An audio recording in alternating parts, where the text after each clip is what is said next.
Un jeu vidéo m'a appris que la vie était injuste, j'avais 6 ans. Et si toi aussi t'as grandi dans les années 90, il y a peut-être quelque chose qu'on a en commun. Être brisé par un jeu vidéo et pourtant toujours recommencer. Moi je me souviens, ça a commencé avec le jeu Mario The Lost Levels, pour bien le dire en français. C'était tellement dur qu'en fait, je savais même pas qu'il y avait un but. Je passais mon temps à écraser des Goombas au level 1 et pour moi, c'était juste ça le jeu. J'avais aucune idée qu'il fallait sauver une princesse. Si elle avait dû compter que sur moi, elle serait morte la princesse. Alors du coup, j'ai voulu tenter autre chose. Le Roi Lion. Niveau 1, la savane, tout est mignon. Pense, tu fais miaou, miaou.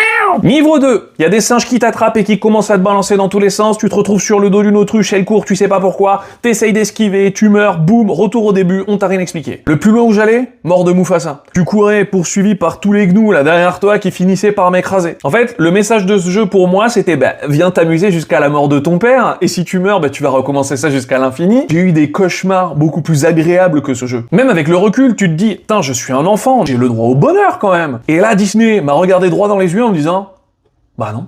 En fait, le Roi Lion, ça m'a juste appris qu'on pouvait mourir à tout moment, sans prévenir. Et surtout, sans jamais rien avoir réussi de sa vie. Et c'est là que j'ai compris que la vie, elle était dure. Tu m'avais croisé à 8 ans, tu m'aurais vu clope au bec, un verre de suce dans la main, en te disant, ah, la vie, mon pote, elle va pas te faire de cadeaux. Et on appelait ça s'amuser. Parce qu'en plus, même si tu réussissais à un niveau, il fallait qu'il y ait un témoin, parce que souvent tu pouvais pas le prouver. Parce que sauvegarder sa progression, c'était pas toujours possible. Sur PS1, il fallait une carte mémoire. Et la carte mémoire, ça coûtait de l'argent. Dans les années 90, se souvenir d'un truc cool, c'était payant. Et même en payant, il y avait une limite. Parce que ta carte mémoire, elle avait la capacité de stockage d'un SMS. On s'est tous retrouvés à devoir faire ce choix de quelle sauvegarde je dois effacer si je veux pouvoir continuer d'avancer. À 8 ans, t'es déjà obligé d'apprendre à renoncer. Quand ma psy m'a demandé si j'avais des traumas d'enfant, je me souviens qu'au début j'avais répondu « bon non ». Puis j'ai repensé un jour à une partie de Tomb Raider, le premier, horrible. J'avais enfin réussi un truc que je n'arrivais pas à passer. Sauf que j'avais oublié ma carte mémoire chez un de mes potes. Ma mère m'a appelé en me disant « on mange !» J'ai pas éteint la console. Ma mère m'a dit « qu'est-ce que tu fais ? Éteins la console, c'est pas Versailles ici ». Elle s'est levée, elle a appuyé sur « Power ».